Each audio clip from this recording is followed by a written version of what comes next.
नमस्कार दोस्तों, मेरा नाम डॉक्टर सावन है। आज हम बात करेंगे गोल ब्लैडर स्टोन यानी कि कोलिथियासिस या फिर पित्ताशय में पथरी, जिसको पित्ते में पथरी भी बोल देते हैं। ये क्यों होती है? ये ज़्यादातर कोलेस्ट्रॉल की वजह से होती है। 80% केसेस में कोलेस्ट्रॉल की वजह से ही बनती है ये।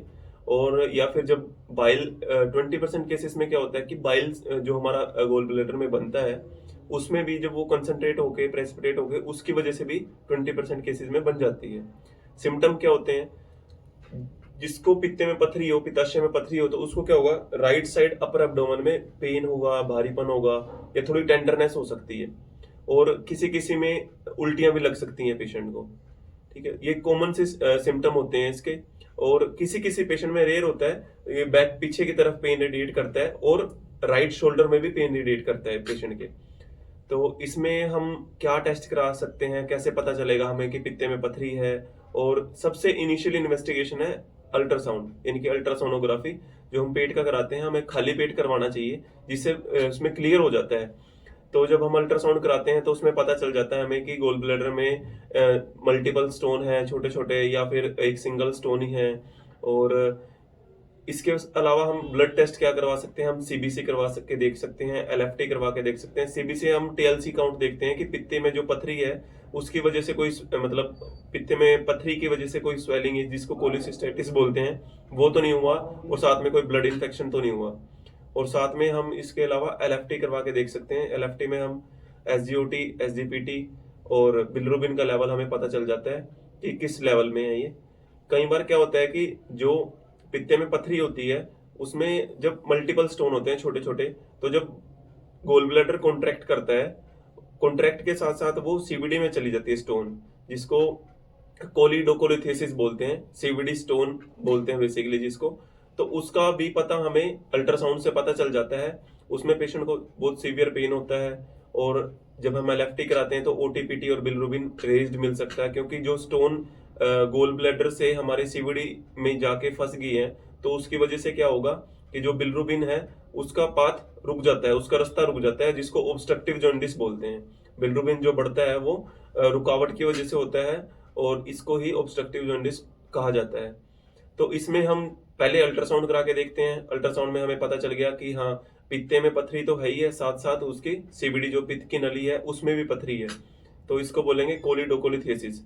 इसका फर्दर इन्वेस्टिगेशन क्या करा के देख सकते हैं हम? एमआरसीपी। एमआरसीपी ये बेसिकली एक पेट की एमआरआई है। इससे क्लियर हो जाता है कि कहाँ पे है, कितनी स्वेलिंग है, और पित्त की नली की क्या किस लोकेशन में है, कितनी पथरियां, एक है, दो है, तीन है।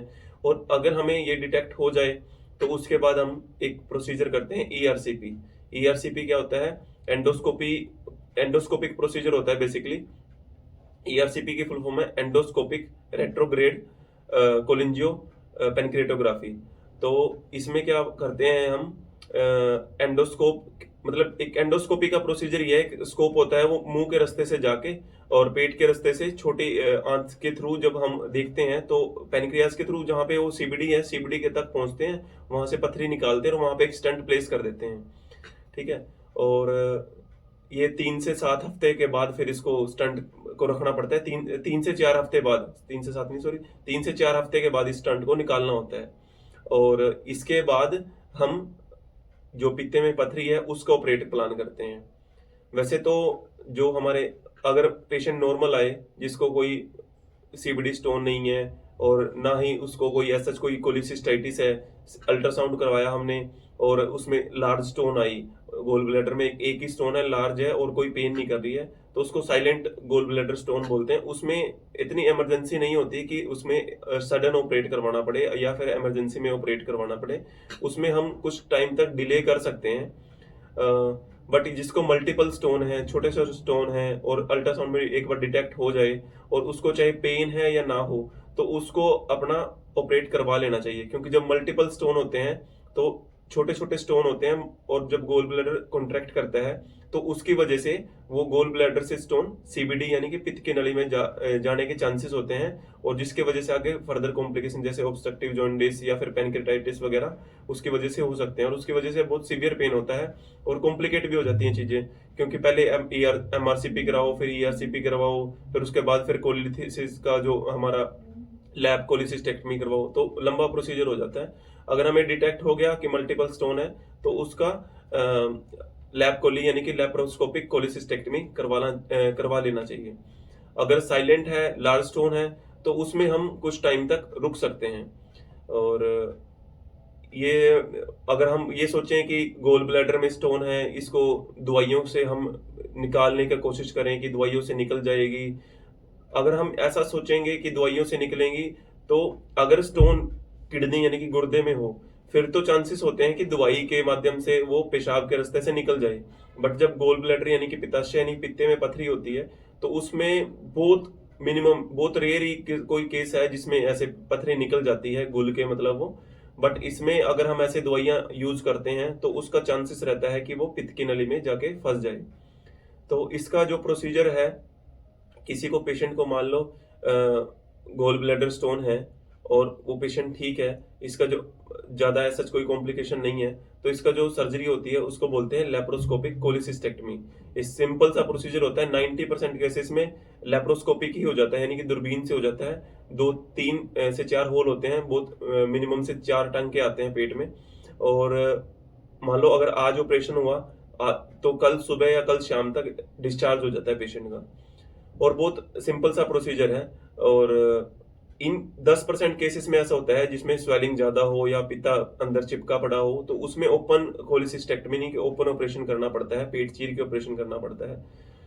इसके अलावा पेशेंट को मान लो पेशेंट को स्टोन है, लार्ज स्टोन है या स्मॉल स्टोन है, उसकी वजह से कोलिसिस्टाइटिस हो जाए, यानी कि जो पित्ता है हमारा, गोल ब्लैडर है, उसकी वॉल्स में वहां पे स्वेलिंग हो जाए, तो उसमें 1 से 2 दिन स्वेलिंग कम करने की दवाई दी जाती है स्टार्टिंग में। उसके बाद फिर सर्जरी का प्लान किया जाता है।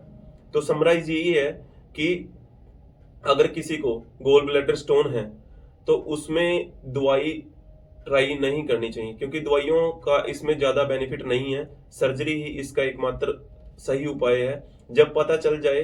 क्योंकि नई गाइडलाइंस में तो ये आया है कि अगर गोल स्टोन डिटेक्ट हुई है तो जितना जल्दी हो सके उसका ऑपरेट करवा लेना चाहिए।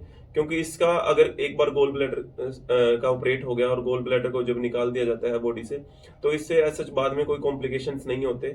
ऐसा बोला जाता है कि वो ज्यादा फैटी या फिर ऑयली नहीं खा सकता, ज्यादा मात्रा में पेशेंट नहीं खा सकता, बट थोड़ी मात्रा में ले सकता है पेशेंट, उससे ऐसा कोई दिक्कत नहीं आती है। और ऑपरेशन के बाद मान लो आज ऑपरेशन हुआ तो एक क्वेश्चन ये होता है कि उसके बाद पेशेंट को ट्रेवल करना है या नहीं करना है। अगर मान लो आज ऑपरेशन हुआ, कल डिस्चार्ज हो गया पेशेंट का, लेप्रोस्कोपिक ऑपरेट हुआ है, तो अगर विद इन सिटी जाना है तो पेशेंट को जा सकता है। जैसे दूर जाना है, इंटरस्टेट या काफी दूर लंबा सफर है, तो 15 से 20 दिन का वेट करके पेशेंट को जाना चाहिए। और इसके टांके कब कटते हैं? 10 से 12 दिन के बाद इसके टांके यूजली काट दिए जाते हैं। और वेट का हमें थोड़ा अवॉइड करना चाहिए, क्योंकि बाहर से तो हमें लगता है कि ऑपरेशन छोटा ही है, छोटे से 3-4 टांके लगे हैं, बट अंदर से तो प्रोसीजर सेम ही होता है।